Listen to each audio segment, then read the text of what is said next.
Thembisa Fakude, a senior research fellow at Africa-Asia Dialogues, now joins us to unpack this a little bit further. Thembisa, good evening. Thank you so much for your time. Really do appreciate it. It's obviously a false equivalence to say that it's the rewarding of the killing of Jews to recognize Palestinian statehood. But what do you make of the positioning that Benjamin Netanyahu had outlined there around his response to the recognition of statehood by various Western nation states? Well, this is a very dangerous man, and I don't think it should be taken lightly. The fact that he's saying that Hamas or the terrorists are killing the Jews, he's not speaking on behalf of the Jews. He's supposed to be speaking on behalf of Israelis. There are thousands of Jews around the world who have since condemned him because of his genocidal behavior. So he claims to speak on behalf of the Jews, but he's actually not speaking on behalf of the Jews. And I don't even think that Hamas is actually fighting with the Jews. Hamas is pushing their struggle against Israel, and it's Israel that continues to commit this genocide. And obviously, the people that have responded to this barbaric genocide that we see unfolding in Gaza and in the West Bank, by the way, were not responding against Jewish people. They were responding against the nation state of Israel, which is which continues to create crimes against humanity in that part of the world and destabilizing the region. So you saw how many people left when he was speaking. He was almost speaking to an empty hall. And the world can't be wrong. And he's the only one right. You have the entire world of 150 nations that are looking at recognizing Palestine, but most of whom have since condemned Benjamin Netanyahu, human rights organizations, including some of the Israeli human rights organizations, have called this a genocide. He's the only one who believes that this is not a genocide. Yeah. Let's then talk a little bit about his position that there will be no Palestinian state under his watch. Do you foresee any sort of coexistence between Israel and Palestine under Benjamin Netanyahu? Well, that's good news for the Palestinians. Most Palestinians do not believe in two-state solution anyway, because what is two-state solution?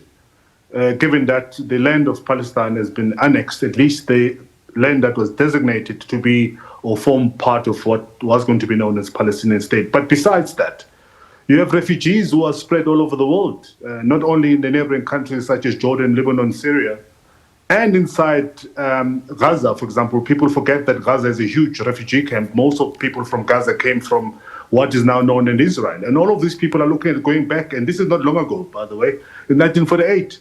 Now, if you create a Palestinian state, not only is it going to be practically impossible on the ground to create any state, given that they've chopped it up into small little townships, but you've got thousands of people who are still holding their keys of their homes, who are looking at going back to their homes in what is now called Israel. And most of these people are stateless, that with no access to citizenship, as we often, you and I enjoy that citizenship. Most of these people who are lingering, whether in Syria, Jordan, Lebanon, Egypt, and inside Gaza and in the West Bank, have got no right to return.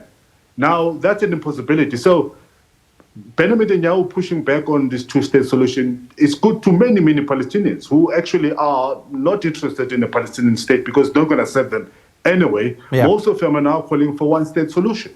Yeah. Netanyahu also mentioned peace initiatives between Israel and the new Syrian government, as well as Lebanon. I want us to take a listen at this and get your response on the other side of it. Have a listen at this.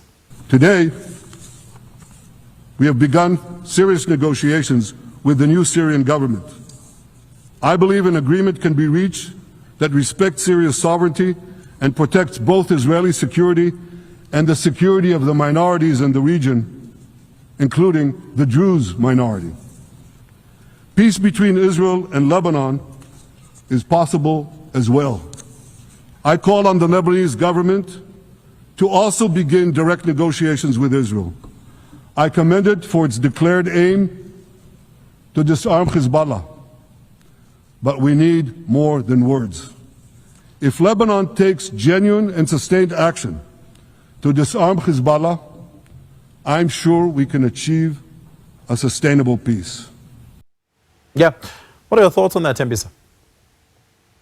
Well, it's hubris. This is a man who's been continually attacking states that has been dysfunctional, whether it's Lebanon or Syria, including Gaza, which has been battling for the past 2 years, and now is some kind of, is kind of emboldened. But Israel has not been fighting proper nations, and he tried to do that with Iran, and Iran, of course, responded, as we all know, and that war ended very quickly. So this hubris that you see on Benjamin Netanyahu putting the gun on the head of Ahmed al-Shara, the president of Syria, and the Lebanese, I don't think it's going to pay off. The Lebanese will never forget what they did in Lebanon. The Syrians will never forget what they did in Syria. The struggle will continue from the Syrian people, who are, most of them still remain displaced and threatened by Israel, with the support of the Americans. So I don't see what he's talking about really materializing in the long run. Yeah.